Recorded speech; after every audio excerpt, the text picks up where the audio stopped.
Assalomu alaykum, hurmatli obunachilar. Sizlar bilan Sog'lom turmush klinikasi 2026-yil 6-aprel kuni Toshkent viloyatidan kelgan bemorlarimizdan biri. Diagnozi epilepsiya. Hozir bemorimizning otasi bilan suhbatlashamiz. Qanday natijalarga erishganligi haqida. Assalomu alaykum. Xush kelibsizlar. Assalom. Biz mana shu Toshkent viloyatidamiz. Men mana shu yerga nevaramda olib kelgan edim. Bu Andijonda bu bunaqa doktor borligini biz YouTube'dan bilib qoldik-da. Shu yerlarga keldik.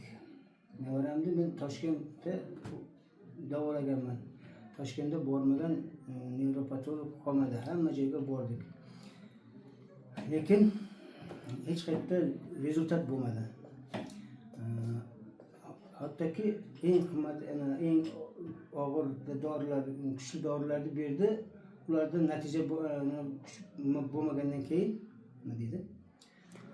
Natijasi bo'lmagandan keyin buni oxirgi variant faqat operatsiya qilib davolaymiz degan решение qildi. Keyin biz operatsiya qildirmaymiz degan paytimizda aytdiki, agar operatsiya qilmasangiz o'zingiz bilasiz, haqlisiz, faqat bolaning miyasi qurib qoladi keyinchalik dedi. Shundan keyin biz operatsiyaga rozi bo'ldik. Mana operatsiya ham qildirdik. Operatsiyadan keyin ham rezultat bo'lmadi.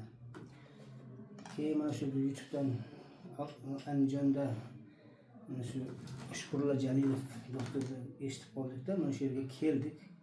Mana noyabr oyida keldik. Birinchi kelib ketganimizda kam edi.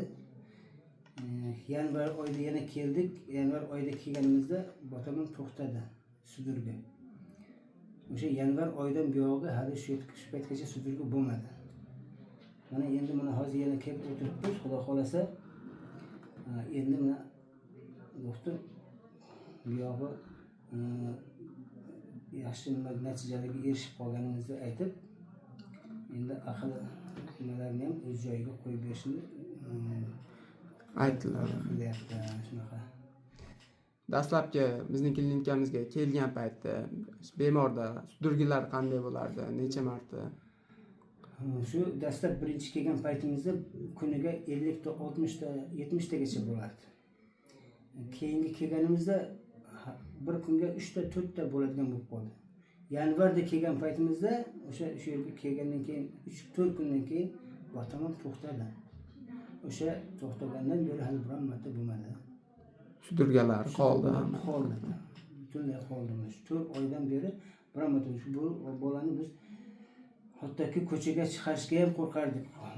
Qo'lidan mana shunday ushlab olib chiqib, ushlab olib kirardik. Mana lablari yorilib, kallalari yorilib, oyoqlari sinib ketdi, yiqilaverib. O'shaning uchun biz ushlab yurardik. Mana hozir o'zi o'ynab yuradi ko'chada, Xudoga shukr. Bolalar o'rtoqlari bilan birga velosipedlar haydab chiqib ketadi. Ishimiz ham yo'q, mana yiqilib yuribdi. Shunga biz xursandmiz. Doktor Jalilovning 100% tabiiy nutrientlardan qaysilardan ichdinglar? Qanaqa natijalar berdi? Bizlarning tabiiy preparatlar bor ekan. Bu degani pankreatit, sog'lom ichak, yana Neurarit, yana ikkitasi bor. Shularni ichib, mana yaxshi bo'ldik. Xudo xolasa yana shu dorilardan ham hozir davom etkazib turibmiz. Mana shu bugun kelganimizga ham shu dorilarni yana olib ketmoqchimiz. Foydasi juda katta bo'ldi bizga shu dorilarning. Kuzatuvchilarimiz orasida bu yerga kelishga o'ylanib turgan bemorlar bo'lsa, ularga qanday maslahatlar bergan bo'lardingiz? Bu yerga keladigan bemorlarga men shu yerga kelib davolanishni maslahat beradim. Chunki qayerlargadir borib, ilojidan bekorchi vaqtini o'tkazib, bizga o'xshab yurmasligini maslahat berardim.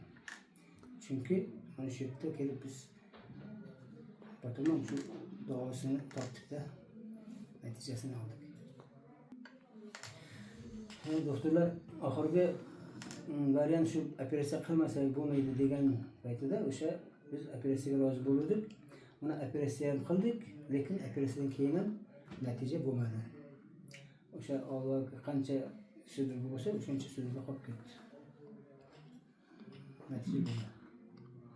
Rahmat. Bizning klinikamizdan bunaqa katta natijalarga erishganinglardan juda ham xursandmiz. Sog' bo'linglar, salomat bo'linglar. Sizlardan juda xursandmiz. Rahmat. Borlaringiz.